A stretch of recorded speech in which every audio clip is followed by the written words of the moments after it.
No, if you haven't seen the Ten Commandments, don't listen to what I'm going to say because I'm going to talk about it. And I don't think you should watch it at all. I mean, I don't think you should listen to what I have to say at all unless you've watched the movie.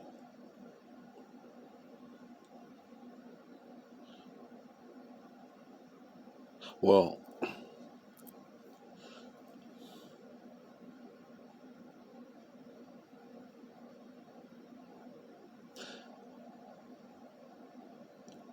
you know what? Yeah, I'm conflicted on that. I'll just say I do think it's best that you see the movie before you listen to what I have to say.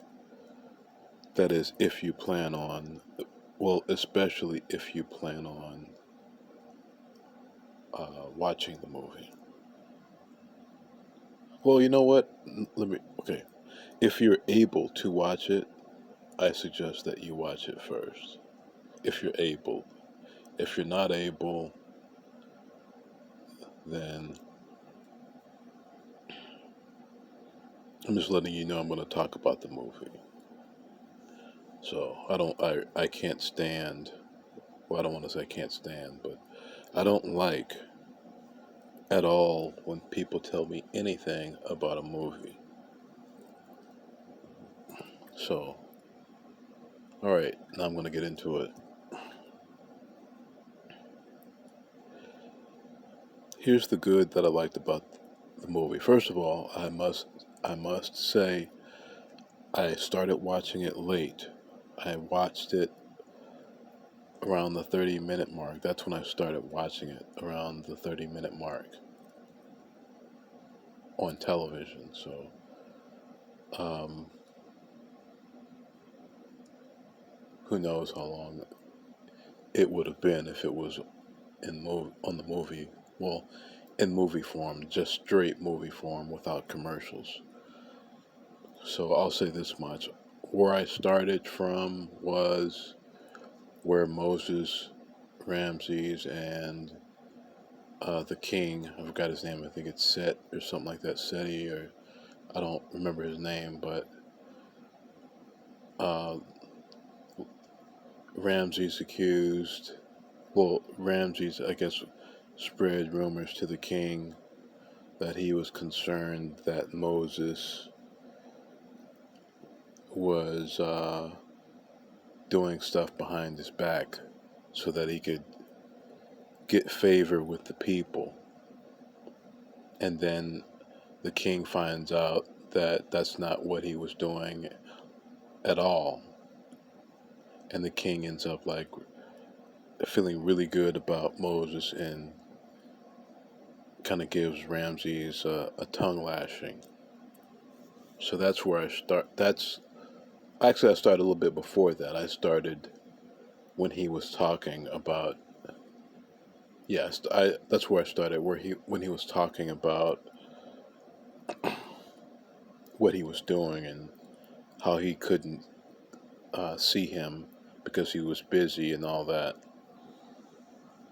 So here's what I like about the movie. I like that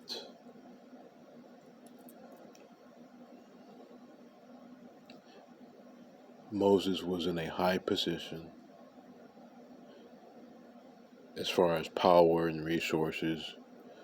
He was destined to live a very comfortable life as far as uh, resources are concerned. Resources and power and services are concerned.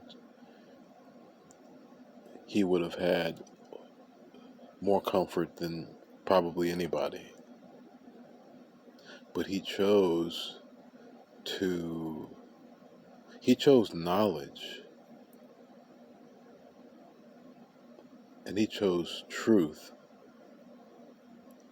over that by putting himself in a position so that he could better understand the plight of the Hebrews and what he should do. He didn't just think about it and make a decision based on that. He put himself at risk. He put himself at risk so that he could truly find out. So I respect that. I respect somebody caring that much about the truth, or finding out what the truth is.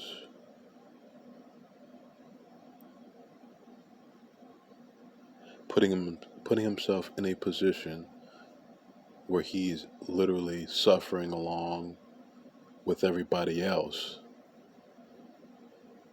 from when he was in the position of a prince.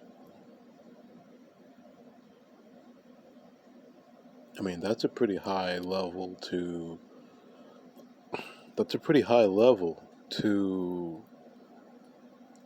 I mean, we have to factor in, we have to give credit as far as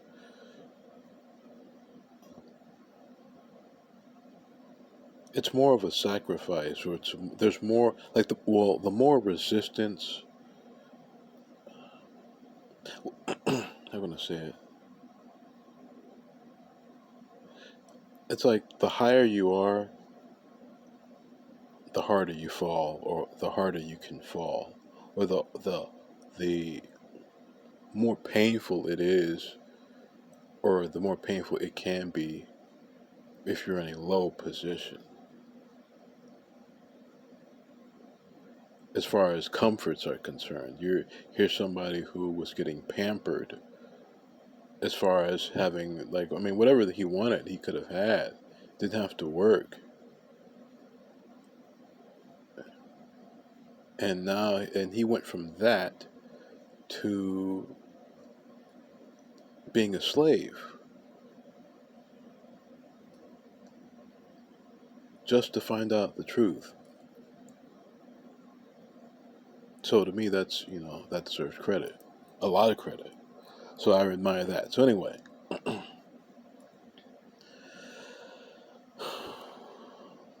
what I don't admire, or what I don't like,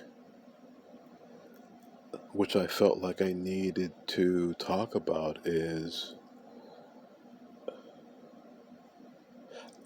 and I'm only talking about the depiction in the movie. It's very important that you factor in. I'm only talking about the movie. I'm not talking about the Bible. I'm talking about the movie. I'm not familiar. I'm more, if anything, I may be more, I might have more experience with the New Testament anyway. The Old Testament, as far as Moses is concerned,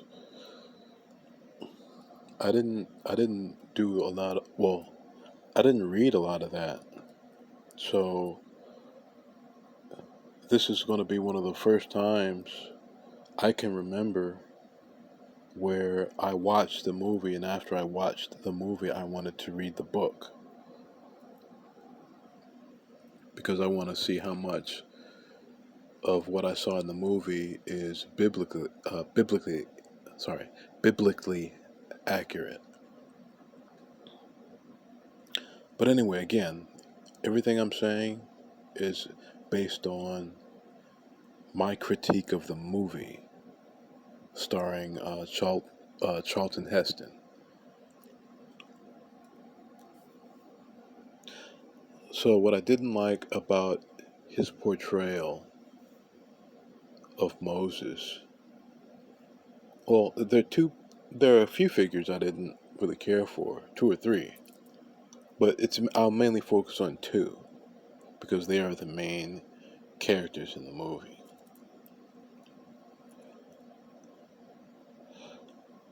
I didn't care for the depiction of Moses in the end, and I didn't care for the depiction of God in the end.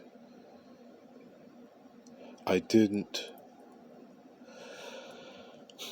I felt like the depiction of God in that movie was of and again, it's how they depicted God in the movie.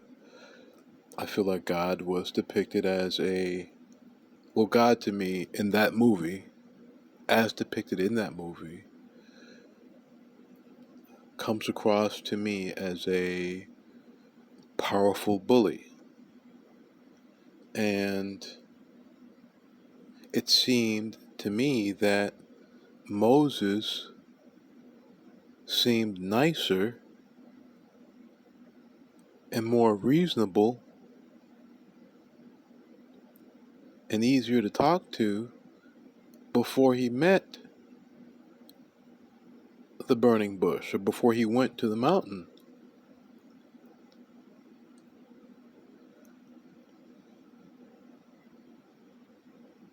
The Moses before he went to the mountain seemed like somebody you can talk to. The Moses after he went to the mountain seemed like somebody who was kind of like almost like God's bully to a certain extent, as far as or his own bully. We'll put it that way. He like bullyish, barking orders. He didn't seem as nice. And let me be more specific. That's still not. I'm still not even getting to. I'm not even. I'm. Trust me. I'm not done. Um. Well, before. Well, for me, let me talk about that a little bit. To me, that's a sign of goodness. Is having patience and having courtesy first, and having showing kindness, patience, and goodness first is to me a sign of of a quality being or an honorable being, in my opinion. If the first thing I see, if upon me meeting you, if the first thing out of your mouth is orders, I'm not going to feel as comfortable with you as if you had just showed some common courtesy or just spoke with a little, just a little courtesy. As soon as Moses gets up there, gets to the bush, he's getting ordered, or he's get so anyway. So again, I'm not done. Maybe the most hypocritical part and maybe absurd part of the movie that I'm sorry, but I laughed a couple of times at the absurdity of it in the movie is the part where Moses, without warning, throws the Ten Commandments, or throws one of them. I think it was just one, but he throws one of them at a part of the crowd, I guess, or near a part of the crowd that I guess were like disbelievers or something like that, killing them.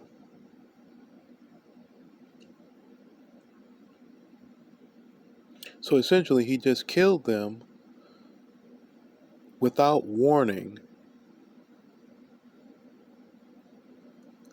with something that said thou shalt not kill on it. Think about the hypocrisy of that.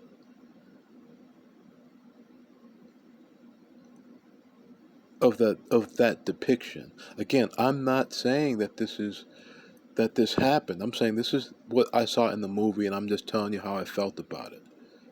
I'm just being honest about how I felt about it. Too many people just swallow ideas and depictions without thinking about them. So I felt like it was very necessary for me to comment on this because I just thought it was absurd. I thought it was hilariously absurd.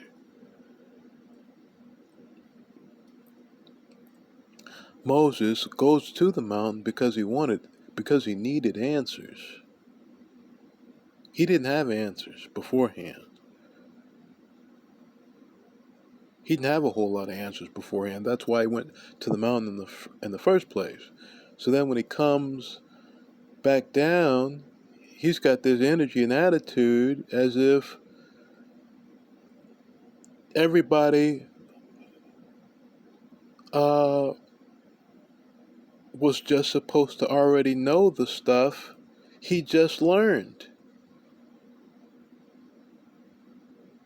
He just learned this stuff, or he just got this information,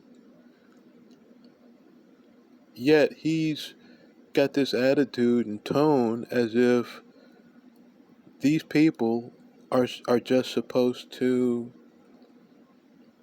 believe him instantly.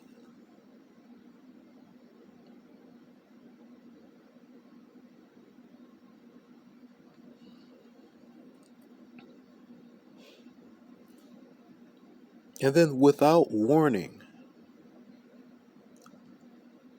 I mean, he could have said, if you do not believe if you do not follow my path or the path that we're going to follow, he could have said, if whoever does not follow the path that I'm going to follow, or God's path, you will die here. Make your choice. And I'm pretty sure probably everybody would have went to his side just out of fear.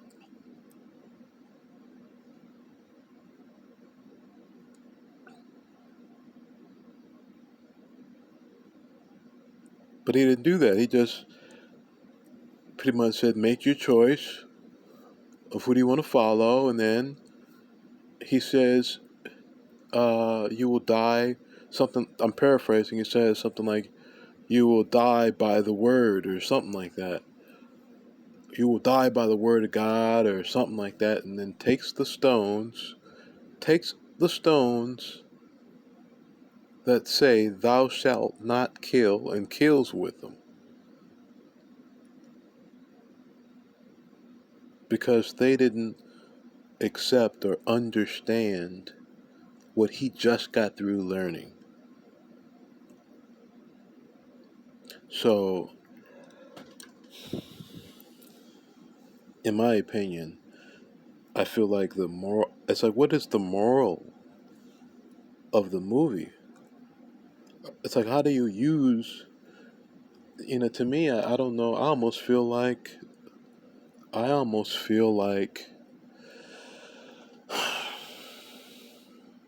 when I think about why people put things out into the populace. Okay, no, what? Don't even give me. Okay, I won't go there. Another issue I have now, I guess you could say, is not just me criticizing the movie, but these are some criticism I have on the story in the Bible, on whether or not, how much of it is true, and to what degree. My issue is, I feel let's just say I have suspicions that maybe, well, I just don't feel like the Ten Commandments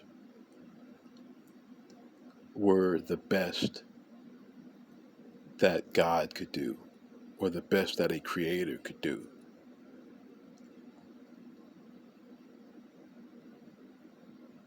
at that time. I mean, like, I feel like one commandment could have been, "Thou shalt not enslave." "Thou shalt not kill." I think everybody, "Thou shalt not kill," "Thou shalt not steal." I mean, those everybody can agree with. I don't care what background you're from.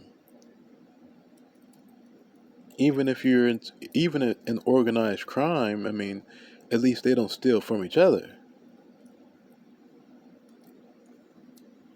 I'm sure they would agree that those are some decent rules. Maybe not for everybody to follow, but at least for their own group.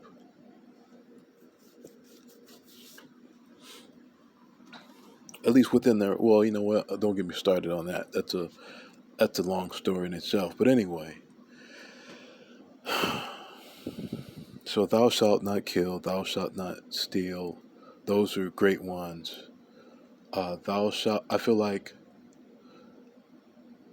maybe the first commandment should have been like, "Thou shalt seek and understand God," or "Thou shalt seek to understand God."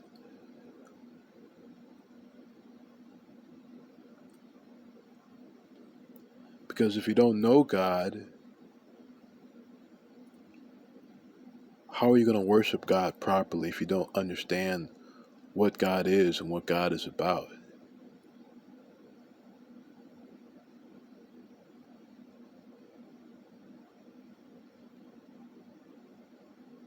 I don't like also how it wasn't explained why God allowed them to be in that position for 400 years.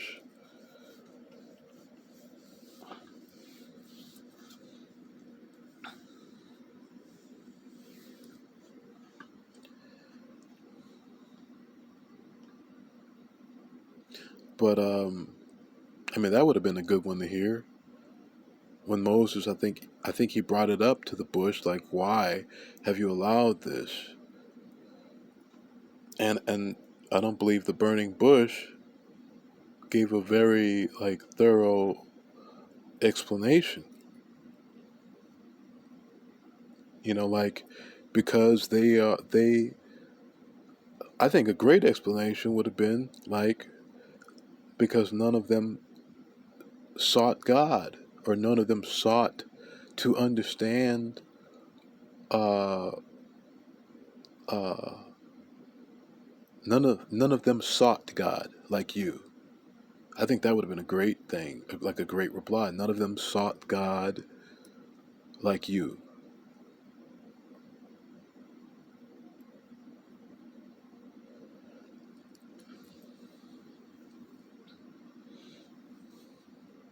Um,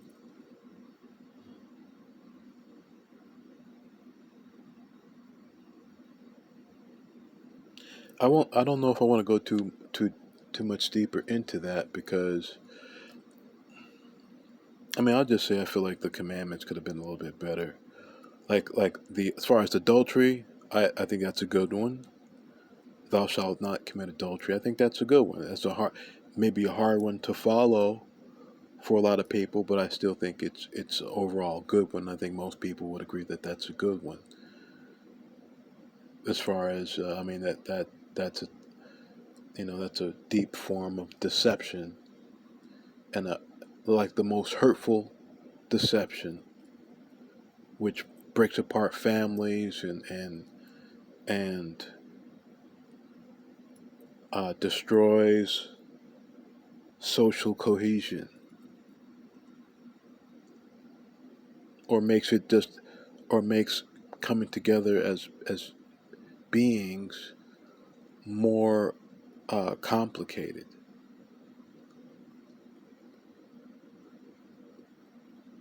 because because there can't be strong bonds when you have levels of deceit and distrust like that.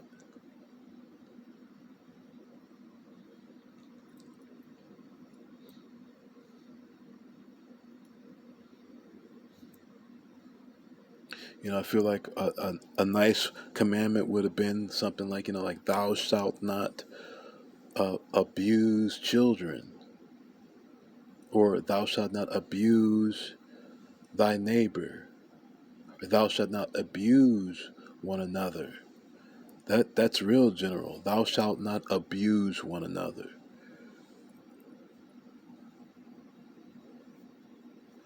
Thou shalt treat uh anyway, I won't this is, I guess, why I kind of understand. I mean, if any of that is true, well, I'll just say this. I think this is why I pretty much like reading the New Testament, and I prefer the words of, or the words that were said to be the words of Jesus, because to me there's seems to be a lot more patience, and Jesus seems to be a lot more effective as far as his communication style. Overall, there may be some phrases in there or some words in there that um, I may question, or who knows if I agree with. I can't say I agree with all of them, but I believe in general, Jesus had an approach and style and of communication which showed his level of understanding and his level of, well, it's like it's a, I mean, style is important as far as behave. By style I mean behavior. The way you do something is important, and the way he spoke as far as the parables, especially when you look at the parables, these he spoke this way to get people to think and to give people examples, basic examples, so that they can understand with those basic examples.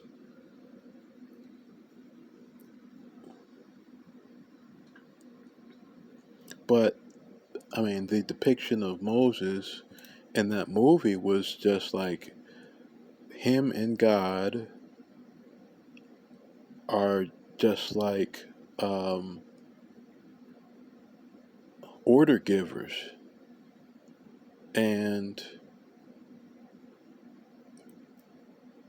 there's like very little patience for understanding and communication based on what I saw in that movie. Again, to recap, the Moses in the before he went to the mountain seemed like a easier person to talk to. Like he understood, like he valued, uh, like he didn't put himself too much higher than any man or woman, even though he was a prince. Like he could pretty much talk to anybody. But then when he went to the mountain, it was like you couldn't talk. It was like he was somebody you just couldn't talk to, and he didn't even want to be. Um, yeah, like he just felt like he seemed like him and God. Well, like he was just so much more important, and you were just like so low in comparison to him. So again, I didn't like that depiction in the movie. I mean, he comes down from the mountain. I mean, that to me was the worst and the most obvious hypocrisy. is that he comes down from the mountain. He goes to the mountain to seek answers because he didn't have any answers. Comes back down with answers that got answers from God that nobody has heard yet. Nobody has heard these things yet. I'm not even sure. I don't remember if he even spoke all of the commandments. I don't think he did. So I don't even think they got to hear him. I just think they just heard that he said he had some maybe some commandments or some like some rules from God that needed to be followed. But then he starts calling people sinners and all this stuff. It's like, how are you, like, where are you getting? I mean, it's like, where are you getting this stuff from? We just heard this stuff. You just came down, and now we're all types of sinners and this and that, and then again, then he takes something from God which says, "Thou shalt not kill," and without warning kills with it. So, I mean, the point of what I'm saying is this: I'm not trying to get any of you to. I want all of you to read the Bible and read these books, but I want you to question what it is you read and to be able to see these things. When you watch these movies, be able to see these things. Don't let people.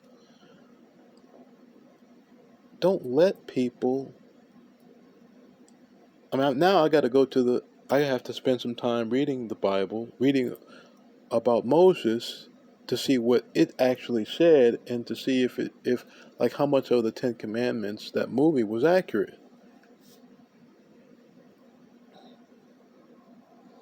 Because I really hope um, what I saw was like artistic license, like some director just kind of doing his own thing and what he felt.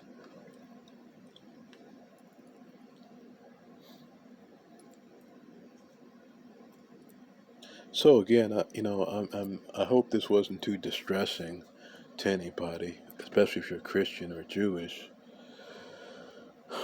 My my my the reason why I felt like I needed to talk about it is because I never heard anybody say that. I never heard anybody say what I'm saying. And too often people don't think about what they're reading. It's like, should I even go into this? You know what? Let's just say, I mean, I think I said this before. If whatever you're getting strength from, I think it's okay as long as it's valid, as long as it makes sense, as long as it has practical use, and it has proven to have practical use. Like thou shalt not kill, thou shalt not steal. I mean, those are oldies but goodies. I mean, that is those two are like odd, just timeless, and almost it's like there's like a very little debate. I mean, we can argue and debate over like why do we war and does that extend to animals and things of that nature. But I believe most of us agree that um, those commandments we're talking about, like general. You know what? Yeah, I don't want to go too deep into this because I can talk about this for a long time. I believe in the Essene Gospels of Peace. Jesus, well, those are supposed to be the words of Jesus. And in my opinion, based on me reading it, I personally like the Essene Gospel of Peace more than, well, should I say I like it more? I don't know if I should say I like it more. I'll say that I think I'll say I believe that the Essene Gospels of Peace do have the beliefs of Jesus in there, because the phrasing is very similar. The story of the prodigal son is also in there, but it's much more detailed, and it's so detailed that I believe I understand why that story wasn't in the Bible, because that story, I think, that story kind of put creditors, or a lot of creditors, and wealthy people in a bad light. So I believe they took it out, in my opinion. I also believe Holy Spirit possibly was put in place of Holy Mother, because in the Essene Gospel of Peace, they speak about, Jesus refers to a holy mother multiple times, a holy mother, and I don't recall him ever saying Holy Spirit. And I find that kind of suspicious, that practically everything on this planet has male and female parents, or a mother and a father.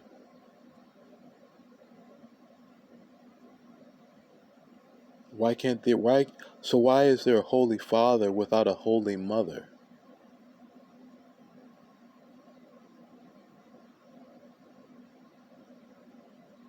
Why is the female component removed?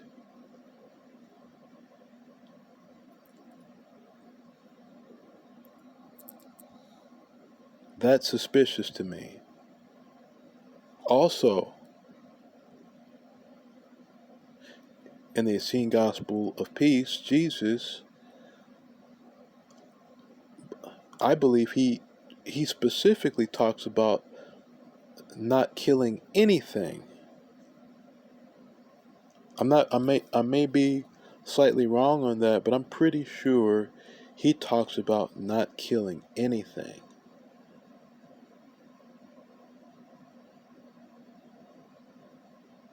So, like, thou shalt not kill, like, he was all the way with that. Like, we're not even supposed to be meat eaters. I confess, I still, I don't, I'm not, I can't say I'm going to give up meat. I don't know. I don't know. I think, if at the very least, I feel like we should reduce maybe our meat intake.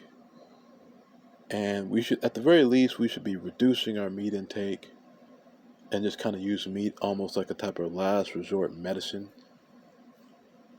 Like, if somebody's very, very sick and ill and needs some strength or something, some concentrated strength to build their body up, and there's nothing else available, then, you eat some meat. I'm just throwing this out as an option. I'm not saying to just believe what I'm saying. I'm just throwing it out as an option.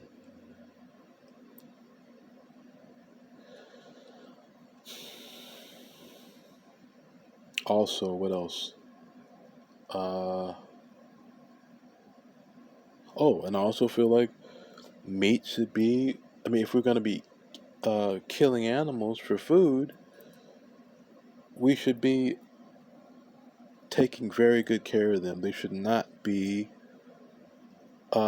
just suffering, like, just living in just some consistent state of suffering, waiting to die, or not waiting to die, because they probably have no awareness of that they're going to die while they're there. But just, I mean, to me, it's just wrong. That, to me, is wrong. I mean, it's bad enough that we have to. I mean, I could understand needing to eat meat to survive, but what excuse do we have for treating the animals uh, like like like they? I mean, I don't even know what we. I don't even know. There's almost no word. I don't think there's a word for it, for how we treat the animals, or for what gets treated worse than animals. What gets treated worse than animals?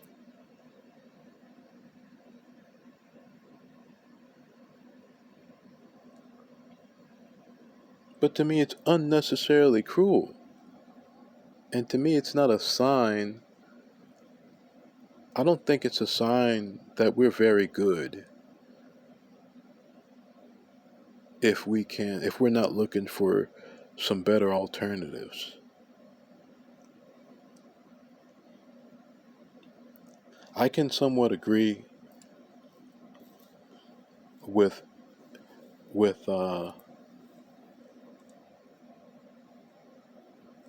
needing to eat meat for your health, depending on your blood type or whatever. That's kind of debatable. But to me, there shouldn't even be any discussion or debate as to whether or not uh, an animal should be living in misery until it dies or until we kill it. That shouldn't even be up for debate or discussion, especially during these times where we have internet access, where on the internet you can get on the internet and see practically any type of animal, you name it, as a pet, and you can see. I've seen fish act playfully or act actual fish tank fish act playfully or respond to human touch and compassion. So all of these things feel,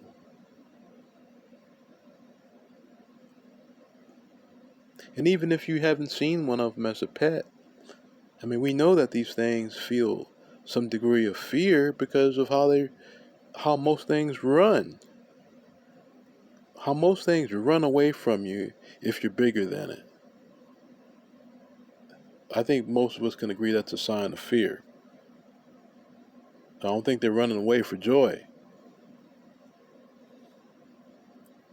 So the least we can do, I think, if we're going to be eating them, is by treating them somewhat decent beforehand, and hopefully maybe even finding ways to take their lives as least painfully as possible.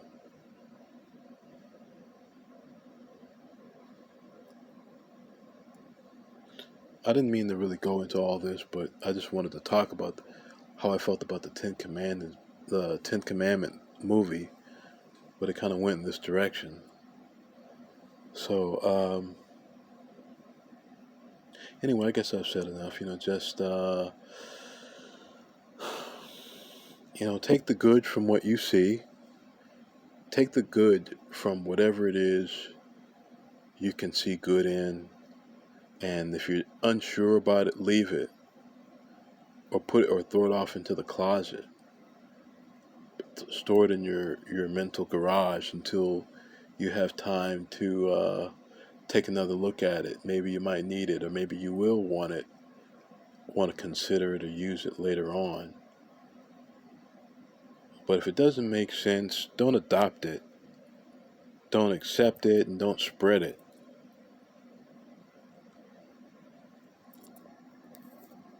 Question everything.